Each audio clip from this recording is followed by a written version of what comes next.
The alien noble Horror spat as he shook hands with the human killer tasked with protecting the helpless alien princess from an assassin who had sent every other species running.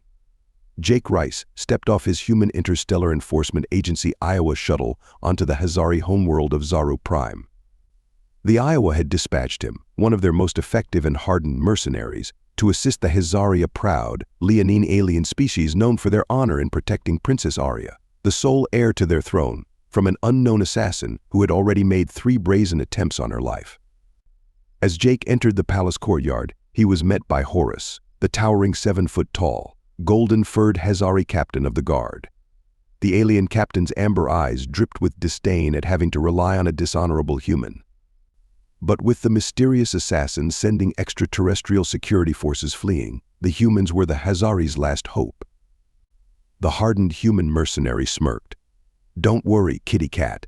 This is what us killer humans do best, taking out the trash when all you aliens tuck tail between your legs," Horus snarled, about to admonish the insolent human when a deafening explosion rocked the palace. Emergency alarms wailed as the pair sprinted toward the princess's quarters, only to find her gone, abducted, with the assassin's taunting symbol gouged into her bed frame.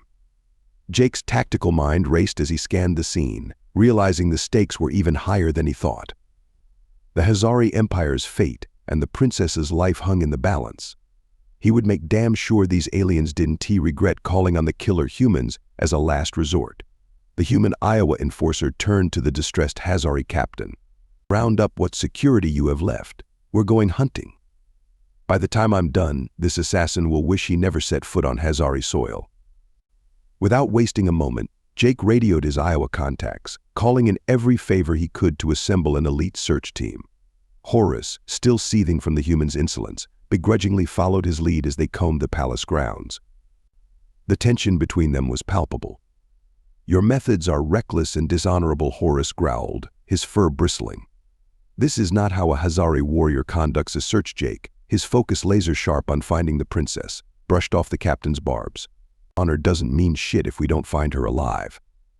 "Now shut up and let me work." The human activated his wrist-mounted scanner, a cutting-edge device that could detect hidden passages and energy signatures. The device pinged, revealing a concealed tunnel entrance beneath a statue in the courtyard. They descended into the dank, dimly lit passageway, weapons at the ready. The tunnel opened into a cavernous chamber where they found themselves face to face with a heavily armed contingent of Hazari rebels. At their center stood a cloaked figure, his face obscured by a mask bearing the assassin's symbol. "The shadow, I presume," Jake called out, his voice echoing off the stone walls. Jake's mind raced, assessing the dire situation. They were outnumbered and outgunned, the rebels wielding advanced plasma rifles that made the human's trusty blaster look like a pea shooter. Horus tensed beside him, ready to charge, but Jake subtly signaled him to wait. The human's gaze darted around the chamber, spotting a weak point in the tunnel's support structure. With lightning speed, he drew a cluster of micro-grenades from his belt and hurled them at the ceiling. "Duck and cover, kitty cat!" The explosives detonated in a cacophony of sound and fury, sending rock and debris raining down. In the ensuing chaos, Jake grabbed Horus by the scruff and dragged him toward a side passage where they found the princess bound and gagged. As they raced back to the surface with the rescued royal in tow, Jake's mind whirred with the implications of what they had just witnessed. The rebels were far too well equipped to be acting alone. "There's a traitor in your court," he told Horus bluntly as they emerged into the palace. "Someone high up is feeding them intel and resources." The captain's eyes flashed with anger and disbelief. "Impossible. No Hazari would betray the Empire. I'll investigate this myself," Horus declared, storming off. But Jake knew they didn't have that luxury. Every moment wasted was another chance for the assassin to strike again. The human had a hunch, a lead on the killer's identity that he needed to follow up on, even if it meant going solo. Horus stormed off to conduct his own inquiries while Jake slipped away into the bustling streets of the capital city. The trail led him to the seedy underbelly of Hazari society, a world of black market deals and hidden agendas. What he uncovered there would shake the foundations of the empire itself, a web of corruption spun by those in the highest echelons of power, all connected to the mysterious shadow. The true scope of the conspiracy made Jake's blood run cold. He had to get this information back to Horus and the princess before it was too late. But as he turned to leave the dingy back-alley data broker's den, Jake found himself staring down the barrels of a dozen plasma rifles held by some very angry-looking Hazari rebels. The human cursed under his breath, his hand inching toward his blaster. Looks like this is going to get messy. Jake burst through the swinging saloon doors into a thick haze of sweet smoke. His eyes adjusted, scanning the dimly lit bar of scaly aliens, until they fell on a small, twitchy Hazari slouched at the counter nursing a glowing blue cocktail. Jake slid into the seat next to him, signaling the bartender. "Rax has been looking for you," he said. The diminutive alien nearly choked on his drink, his bulbous eyes darting to Jake. "You're that human merc. I don't want no trouble, man." Relaxed Jake dropped a handful of credits on the bar. "Just here to chat about your rebel pals. I need a name." The assassin's Rax scratched his snout, eyeing the money. He leaned in close, his voice a raspy whisper. "Look, you didn't hear it from me, but word is the assassin's a human. Goes by the Ghost. Real spook, that one." That's the juicy bit. Rax polished off his drink. "My sources say the bar doors crashed open, a pack of armed Hazari thugs storming in, energy rifles raised. The human mercenary drew his blaster in a blur. Time seemed to slow as he vaulted over the counter, squeezing off shots with preternatural speed and precision. 2 thugs dropped, smoking holes in their chests.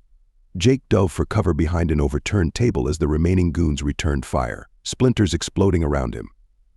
He army crawled to the edge, peeking out to snap off a few more shots. Another thug crumpled. Rax cowered behind the bar, hands over his head. Jake cursed, so much for his lead. With a roar, the last thug charged, firing wildly. Jake rolled, narrowly dodging the barrage. He came up in a crouch, blaster leveled. The 2 fired simultaneously. The thug's bolt singed Jake's shoulder, but Jake's aim was true.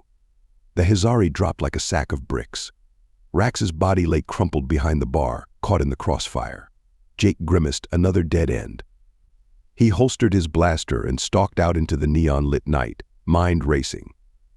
A human assassin, a conspiracy in the Hazari court. He had to get back to Horus at the palace. Horus paced like a caged animal, a data pad clutched in his claws. The evidence was damning. Zephyr, his own brother, was the traitor.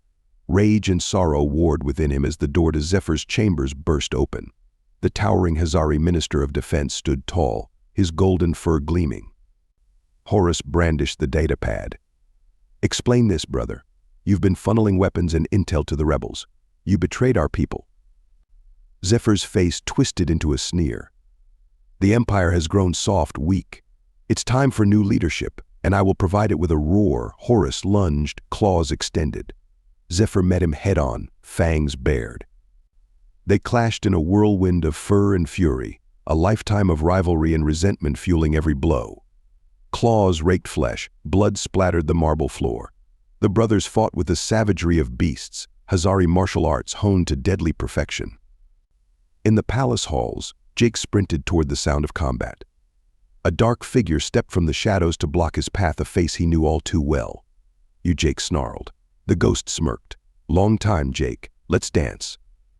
The 2 humans collided in a brutal ballet of strikes and counters, evenly matched in skill and determination. They battled through the corridors, smashing priceless artifacts and leaving a trail of destruction. In Zephyr's chambers, Horus stumbled back, bleeding from a dozen wounds. Zephyr pressed the advantage, hissing in triumph. Horus roared, a final surge of strength. He caught Zephyr's arm, twisted bones snapped. Zephyr howled as Horus slammed him to the ground, claws at his throat. Zephyr went limp, defeated. Jake and the ghost tumbled into the room, locked in combat. Jake caught a glimpse of Horus standing over Zephyr's prone form. Then pain exploded in his skull as the ghost cracked him with an elbow. A plasma bolt sizzled past Jake's ear, striking the ghost square in the chest. He crumpled, smoke curling from the wound. Jake turned to see Princess Arya standing in the doorway, a royal guard sidearm raised, her amber eyes alight with cold fire. Princess Arya holstered her smoking blaster, her amber eyes locked on Jake and Horus. "The Shadow Cartel," she said, her voice tight with anger. "They're behind this rebellion, manipulating my people for their own twisted gains." Jake wiped the blood from his split lip, ignoring the throbbing in his skull. "The Shadow Cartel. Never heard of them, Arya's tail lashed. A powerful crime syndicate operating in the shadows. They've been destabilizing the Hezari Empire, using the rebels as pawns. Horus growled, his wounds still raw. And you knew about this? Why didn't you tell us? Jake barked a laugh. Well, color me impressed, princess. You've got guts. Arya's gaze hardened. I'll do whatever it takes to protect my people, even if it means allying with a human. Jake smirked. Looks like we're in this together then. So what's the play?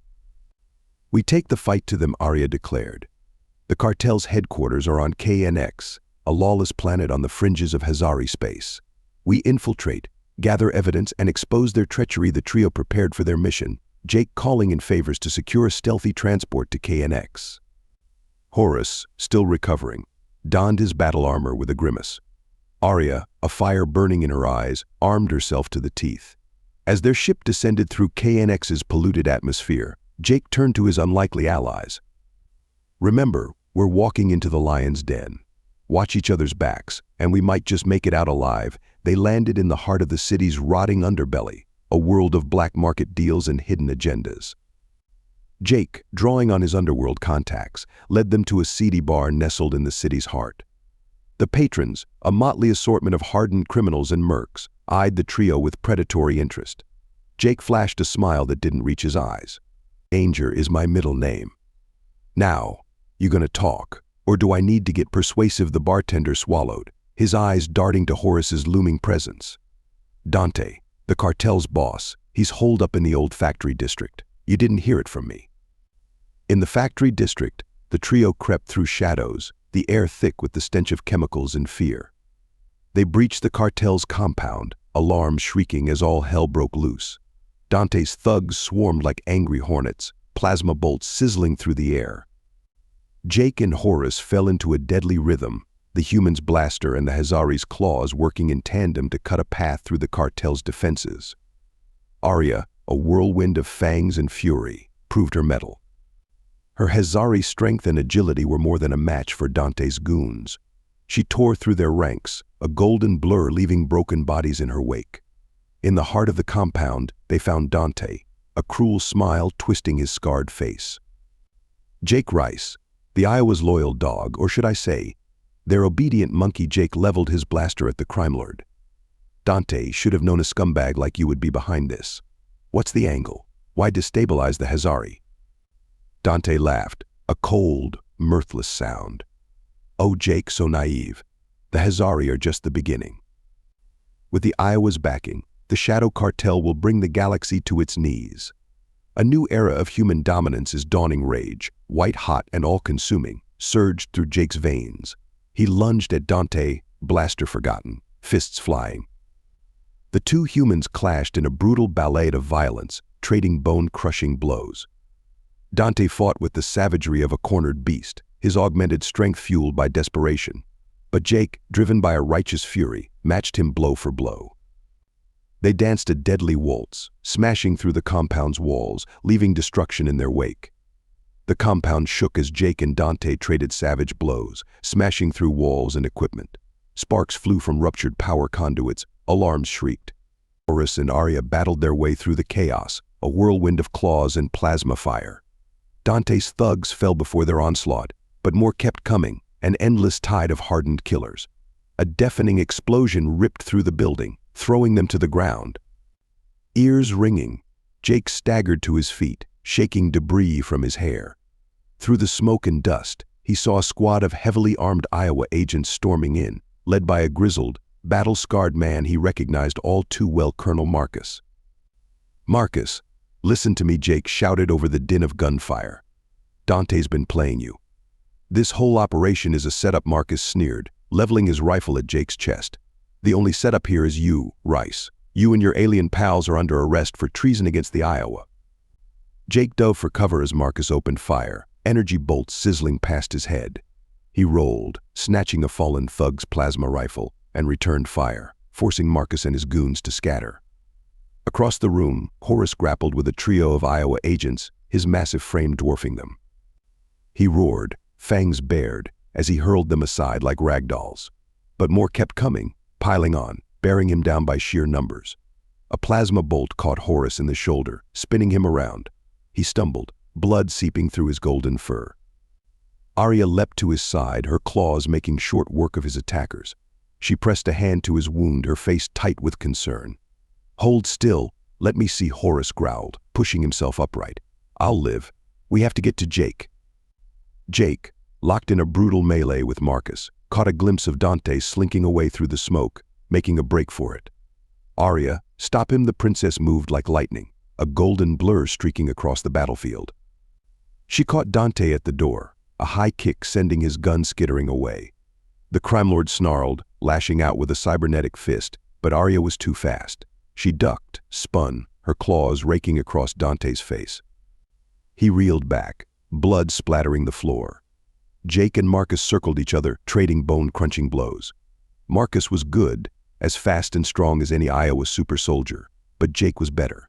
He hammered away at the colonel's defenses, forcing him back, waiting for an opening. Then Jake lunged, a devastating uppercut snapping Marcus's head back. The colonel crumpled, out cold before he hit the floor. "Jake, look out!" Horus's warning shout came a split second too late. Marcus, not as finished as he'd seemed, surged to his feet, a wicked-looking plasma pistol in his hand. The muzzle flashed. Time seemed to slow. Jake saw the bolt lancing towards him, too fast to dodge. He braced for impact, for the searing pain and oblivion. But it never came. A massive golden form hurled itself into the line of fire. Horus jerked as the bolt struck him square in the chest, a spray of blood misting the air. He crashed to the ground in a tangle of limbs, a shocked gasp escaping his lips. No, Jake was at Horus's side in an instant, cradling the fallen Hazari in his arms. Crimson stained Horus's fur, his breathing ragged and shallow. "Oh, you stupid, brave bastard," Jake choked out, his vision blurring. "Why'd you do that?" Horus coughed, a trickle of blood leaking from the corner of his mouth. "Because that's what comrades do." Brothers in arms, Jake shook his head fiercely, refusing to accept what his eyes were telling him. "Don't you dare die on me, kitty cat. You hear me? That's an order." Horus's lips twitched in a faint smile. His hand found Jake's, claws scraping weakly against the human's palm. "It's been an honor, Jake Rice. Finish this, for the Empire." For us, the light faded from Horus's amber eyes. His body went limp, a final breath rattling from his lungs. Jake howled, a wordless, primal sound of grief and rage. He clutched Horus to his chest, rocking back and forth, hot tears streaking through the dust and blood on his face. Arya knelt beside him, her own eyes glistening. She clutched Horus to his chest, rocking back and forth, hot tears streaking through the dust and blood on his face. Arya knelt beside him, her own eyes glistening. She placed a gentle hand on Jake's shoulder, her voice thick with sorrow. "He was a true warrior, Jake, a hero. We won't let his sacrifice be in vain." Jake nodded, not trusting himself to speak. He laid Horus down with infinite care, crossing the fallen captain's arms over his chest. He stood, fists clenched, a cold, implacable resolve settling over him like a shroud. "No, we won't," he said, his voice barely above a whisper. "Dante, Marcus, the Shadow Cartel, the Iowa traitors, they're all going to pay, every last one of them." Jake gathered Horus's limp form in his arms, the Hazari's blood soaking through his shirt. His mind raced, adrenaline pumping through his veins. They had to move fast. The med facility, Jake grunted, struggling to lift Horus's bulk. Saw it on the way in. "It's our only shot." Arya was at his side in an instant, shouldering some of Horus's weight, her face grim and determined. Lead the way. They staggered through the war-torn streets of KNX, Horus's labored breathing echoing in Jake's ears. The acrid stench of smoke and blood filled the air. Jake's muscles screamed in protest, but he pushed on, fueled by sheer force of will. A shout rang out behind them. Jake cursed. Dante's thugs out for revenge. He glanced at Arya, saw the steel in her eyes. "Keep moving," he growled. "I'll handle this." Jake lowered Horus to the ground, whirling to face the approaching goons. They came at him in a rush, a motley crew of humans and aliens armed to the teeth. Jake met them head-on, his fists and feet a blur of motion. He ducked a wild swing, drove his knee into a thug's gut, bone crunched under his knuckles as he laid out another with a vicious right hook. A third came at him with a knife, slashing wildly. Jake caught his wrist, snapped it like a twig. The thug howled, the knife clattering to the ground. Behind him, Arya crouched over Horus, her claws bared, ready to defend her fallen captain. But Jake was a one-man army, a whirlwind of violence and skill. In moments, the thugs lay groaning and unconscious at his feet. Jake scooped up Horus once more, ignoring the burn in his arms. "Let's move." The med facility loomed ahead, a beacon of hope in the darkness. They burst through the doors, startling the Hazari staff inside. "Please," Arya gasped, her voice raw with emotion. "He needs help." Jake slumped into a chair in the waiting room, his head in his hands. Horus's blood caked his skin, his clothes. He was dimly aware of Arya pacing nearby, her tail lashing in agitation. The minutes crawled by, each one an eternity. Jake's mind raced, replaying the battle, the guilt gnawing at his gut. If only he'd been faster, stronger. If only. The doors opened, a doctor emerging, his fur matted with sweat. Jake leapt to his feet, heart in his throat. "He's stable," the doctor said, his voice weary. "But he has a long road ahead. He'll need time to heal." The relief hit Jake like a physical blow. He sagged, tears pricking at his eyes. "Thank you, Doc. Thank you." He raced outside, scanning the streets. No sign of her. His communicator beeped, a message flashing on the screen. "Jake, I'm sorry for leaving without a word." Arya's voice rang out, tiny through the speaker. "But I have to return to Zaru Prime. I must confront my father about the corruption in our court. Thank you for everything. I'll never forget what you did for Horus. For me." Jake's jaw clenched. "Like hell she's going alone," he muttered. He spotted a sleek Hazari fighter parked nearby, ripe for the taking. He was in the cockpit and airborne in seconds, punching in the coordinates for Zaru Prime. Arya needed him, whether she knew it or not. And Jake would be damned if he let her face this fight alone. Jake's fighter screamed through Zaru Prime's atmosphere. The once proud Hazari homeworld now a seething cauldron of chaos and destruction. Pillars of black smoke rose from the ruined cityscape, the distant thunder of explosions and weapons fire a constant refrain. He brought the ship down hard in the palace courtyard, leaping from the cockpit before the engines had fully spooled down. Blaster in hand, he sprinted for the grand entrance, his heart pounding in his ears. Inside, the palace was a war zone. Rebel forces, clad in dark armor and wielding vicious-looking energy weapons, clashed with the beleaguered Hazari royal guard. Jake waded into the fray, his blaster spitting bolts of searing energy, felling rebels left and right. "Where's the princess?" he shouted over the din, grabbing a wounded guard by the collar. The throne room, the guard coughed, blood flecking his muzzle. "She's fighting Kron." Jake burst into the throne room, a scene of utter devastation. The once grand chamber was a ruin, the walls scorched and pitted, the floor littered with the bodies of the fallen. And there, in the center of it all, was Princess Arya, locked in mortal combat with a towering Hazari warrior.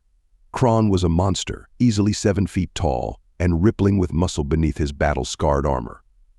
He wielded a massive energy blade, the weapon humming and crackling with barely contained power. He bore down on the princess, his eyes alight with feral rage. But Arya was holding her own, darting around Kron's blows, her energized claws leaving glowing trails in the air. She was a blur of motion, a golden whirlwind, striking and darting away before the rebel leader could bring his blade to bear. Jake leveled his blaster looking for a clean shot, but the two were moving too fast, too erratically. He couldn't risk hitting the princess. With a growl of frustration, he holstered his weapon and launched himself at Kron, tackling the massive Hazari around the waist. They crashed to the floor in a tangle of limbs, Jake raining blows on Kron's head and torso. But the rebel leader was too strong, too resilient. With a roar, he threw Jake off, sending him skidding across the blood-slick floor. Kron surged to his feet, his energy blade crackling to life once more. He advanced on Jake, a predatory grin splitting his face. "Foolish human, you dare to challenge me? I'll carve you into pieces." Jake scrambled backwards, his hand scrabbling for purchase on the slippery floor. His fingers brushed something, a piece of fallen masonry. He seized it, hurling it at Kron's face with all his strength. The chunk of stone caught the rebel leader square in the forehead, staggering him. Jake leapt to his feet, pressing the attack, hammering at Kron with a flurry of punches and kicks. Suddenly he saw a device, some kind of power pack, affixed to the back of Kron's armor. It glowed with an eldritch light, pulsing in time with the rebel leader's movements. That had to be it, the source of his unnatural strength and speed. Jake lunged, his fingers scrabbling for the device. Kron roared, thrashing like a wild animal, but Jake held on, his grip unbreakable. With a final desperate wrench, he tore the power pack free, sparks and arcs of energy cascading from the ruptured housing.